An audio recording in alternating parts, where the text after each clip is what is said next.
My sister spread a rumor that I hit her. Now my parents cut me off and gave her everything in their will. I never thought my own sister would destroy my life with a single lie. It started one Sunday afternoon at my parents' house. We were having one of those family lunches where everyone sits around the big wooden table, passing food, pretending everything is normal even when it isn't. My sister Claire had been unusually quiet all day, shooting me sharp glances but never saying a word directly to me. I didn't think much of it. I assumed she was in one of her moods. Then, out of nowhere, she dropped her fork, dabbed at her eyes with a napkin, and said in this trembling voice, "I can't sit here and act like nothing happened. I'm sorry, but I can't." The room froze. My mom immediately leaned forward, concerned. "What do you mean, sweetheart?" Claire turned her eyes on me, wet and wide, and said, "He hit me." I laughed at first, because the accusation was so insane I thought it had to be some twisted joke. But the way my parents looked at her, the way they turned toward me, horror spreading across their faces, I knew she'd planned this. "What the hell are you talking about?" I snapped, but my voice cracked, and it didn't help my case. Claire clutched her wrist, where I noticed she'd smeared makeup in a faint purple shade. It looked like a bruise if you didn't stare too closely. "Last week, we argued, and he lost control. He grabbed me so hard I thought my arm would snap. I've been terrified ever since." I stood up, shaking my head. "That's a lie. You made that up." But my father's voice cut me down like a blade. "Sit down." I looked around, desperate for someone to believe me, but everyone's eyes were on Claire. She was crying softly now, playing the perfect victim. And my parents, God, my parents who raised me, were looking at me like I was a monster. I tried to explain, to protest, but every word only made me sound more defensive. The damage was done. Claire had planted the poison, and I could see it seeping into their minds. By the end of that lunch, I wasn't their son anymore. I was the brother who supposedly hurt his sister. And that was just the beginning of what she had planned. I'm a 32-year-old man, and I swear on everything I have left that I never touched my sister. Claire has always been dramatic, but I never thought she'd go as far as accusing me of violence to ruin me. That day at the family table was the turning point of my entire life. After her performance, things shifted in a way I couldn't control. My mom stopped calling me. My dad answered my texts with one-word replies. Weeks went by, and I was never invited over again. If I showed up unannounced, the door didn't open. The only words I'd get through the intercom were, "We don't want trouble. Leave." I kept telling myself it would pass, that the truth would come out eventually. But then whispers started circulating outside the family. My aunt pulled me aside at a grocery store and whispered, "How could you? She's your sister." My cousin unfollowed me on social media. Even people at work looked at me differently, like the rumor had leaked into every corner of my life. I confronted Claire one night outside my parents' house. She was getting out of her car, holding shopping bags like nothing in the world was wrong. I walked up to her, furious but trying to stay calm. "Why are you doing this to me?" I demanded. She smirked, that same cold smile I'd seen on her face since childhood whenever she won. "Because you've always been the golden boy. Mom and Dad trusted you with everything. It's about time they saw the truth." "The truth? You made it all up," I shouted. She leaned in close, her perfume choking me, and whispered, "It doesn't matter if it's true. It matters if they believe it." And guess what? They do. I felt the floor drop beneath me. That's when it clicked. This wasn't just about attention. She was aiming for something bigger. A month later, I found out what. My parents called me over to talk. It wasn't an apology. It wasn't reconciliation. They sat me down in their living room,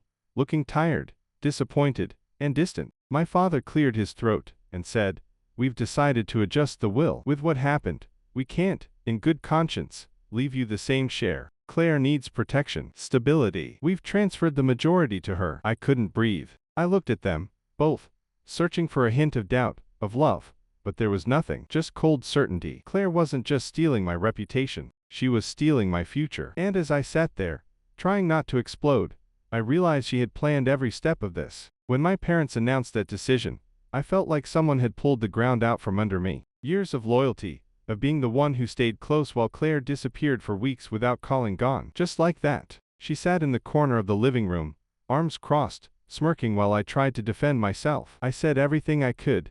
"You know me. I would never touch her. You raised me better." "This is insane." But their eyes were dead, already convinced. My mom actually flinched when I moved my hands too fast, like she believed I could hit her too. That broke me in a way I can't describe. I left that night with a pit in my stomach, but also a fire. I needed proof, something to break her lie. For weeks, I tried to rebuild my parents' trust, but Claire had poisoned every channel. Every time I called, she'd already been there first. She would twist the narrative, tell them I was harassing her, that I wouldn't let her heal. They believed her. The final straw came when I overheard something I wasn't supposed to. One evening, I parked near my parents' house, just sitting there in the dark, trying to work up the courage to knock. That's when I saw Claire's car pull up. I stayed low, watching her strut inside with shopping bags again. I rolled the window down slightly, and through the quiet night I could hear voices drifting from the open window of the kitchen. Claire's voice, low but clear. "Don't worry, they'll never figure it out. By the time the lawyer finalizes everything, he'll have nothing. And once he's cut off, he won't even have the money to fight it." Then laughter, my mother's soft chuckle, my father's deep sigh, followed by, "I just hope he doesn't do something stupid. He's not as smart as you." I swear my blood ran cold. They weren't just misled, they were complicit. Claire had turned them against me completely, and they were fine with it. The next morning, I visited the lawyer handling the estate. I pretended I had questions about something routine, but really, I wanted to see the paperwork. He showed me the draft. Everything, our family home, my dad's investments, even sentimental things like jewelry and heirlooms, was set to go to Claire. My share was reduced to almost nothing. I left his office shaking, but what hit hardest wasn't the money. It was realizing how thoroughly Claire had orchestrated it. She didn't just spread a rumor. She destroyed my relationship with my parents, destroyed my reputation, and now was about to erase me from the family history altogether. The irony. Growing up, Claire was always the reckless one. Drugs in her teens, expensive tastes with no income, toxic relationships that drained her. I was the one who helped cover for her, begged my parents to give her another chance, defended her every time. And now she'd flipped the script so well that I was the villain and she was the victim. I started digging quietly. If she could make up stories, maybe I could find real ones. And what I uncovered made me sick.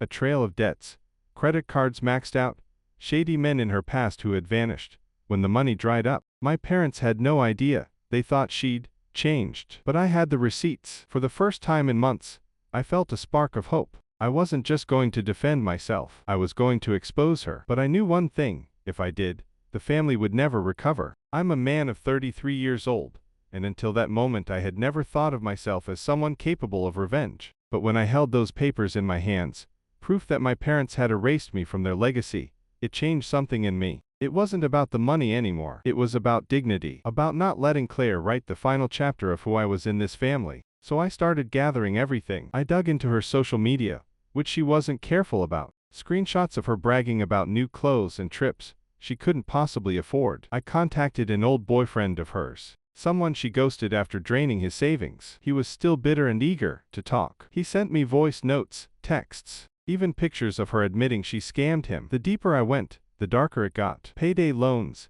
gambling sites, late-night cash withdrawals. She wasn't just reckless, she was desperate, and that made her dangerous. I knew I had to time everything right. If I confronted her privately, she'd twist it like she always did, cry her crocodile tears, and somehow make me the aggressor. No, I needed an audience. The same audience she had poisoned, our parents. The opportunity came 2 weeks later, my father's birthday. He insisted we all gather at the house. As a family, Claire would be there, playing the role of the dutiful daughter. I could already imagine her sliding up next to him, handing over a gift she probably bought with a stolen credit card, while I sat there invisible. So I prepared. I printed out documents, bank statements, photos, screenshots. I even had a folder with her own words admitting to lies. I rehearsed what I would say. Not too angry, not too defensive, just facts. Cold, undeniable facts. The day came. The air was tense from the start. Claire greeted me with her fake sweet smile, hugging me in front of everyone, like she hadn't accused me of violence months earlier. I could see the satisfaction in her eyes. She thought she'd already won. Dinner dragged on,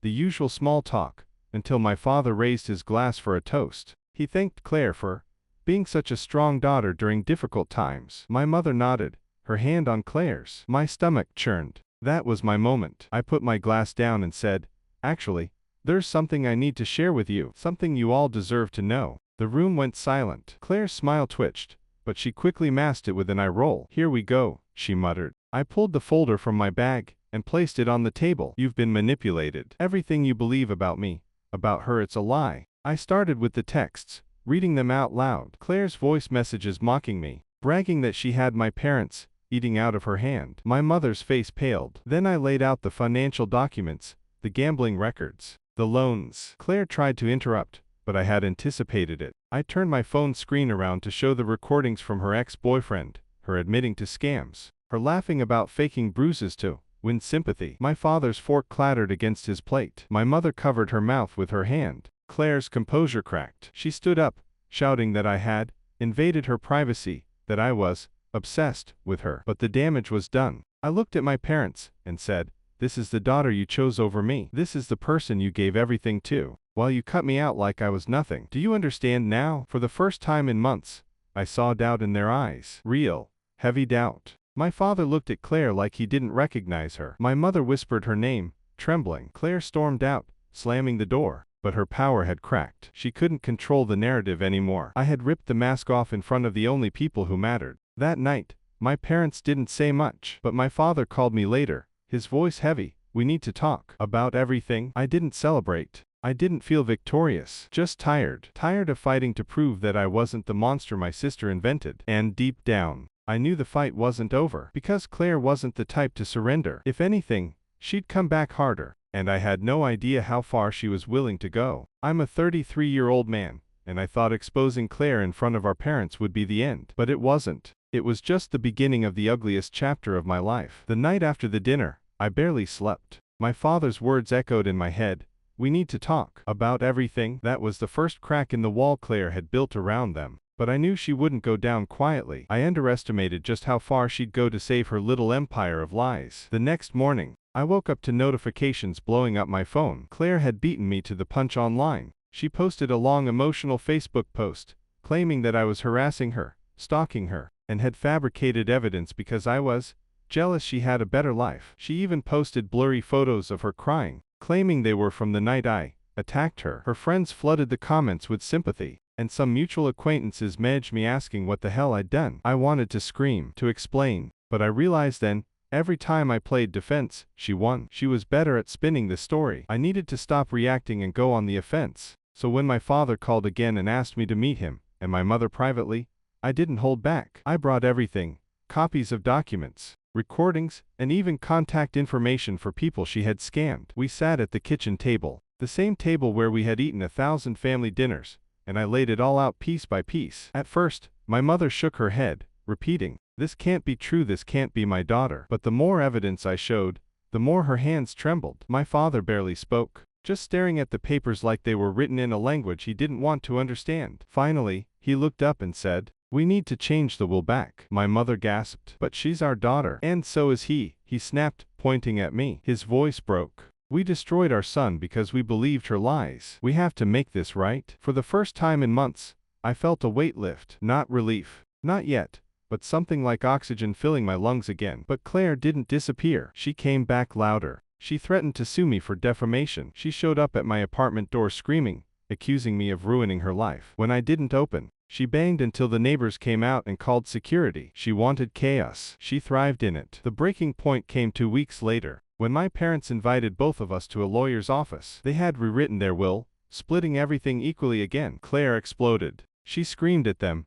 at me, at the lawyer. She accused them of abandoning her, of choosing their abusive son over their loyal daughter. I'll never forget the moment my father stood up, his hands shaking, and said, "Loyal, you used lies to turn us against him. You stole, you gambled, you dragged our family name through the mud. You broke us apart. We're done covering for you." Claire's face went pale, then twisted with rage. She stormed out, slamming the door so hard the glass rattled. That was the last time we saw her. In the weeks that followed, she vanished. She blocked us all, moved out of her apartment, disappeared from social media. My parents were left shaken, my mother crying almost daily. They started calling me more often, inviting me to dinners, trying to stitch something back together. But here's the truth, it's not the same. It will never be the same. I'll never forget how quickly they believed her, how little it took for them to erase me from their lives. Even now, when they say they're sorry, I can see the doubt in their eyes sometimes, like a ghost of Claire's lies still haunts them. Do I forgive them?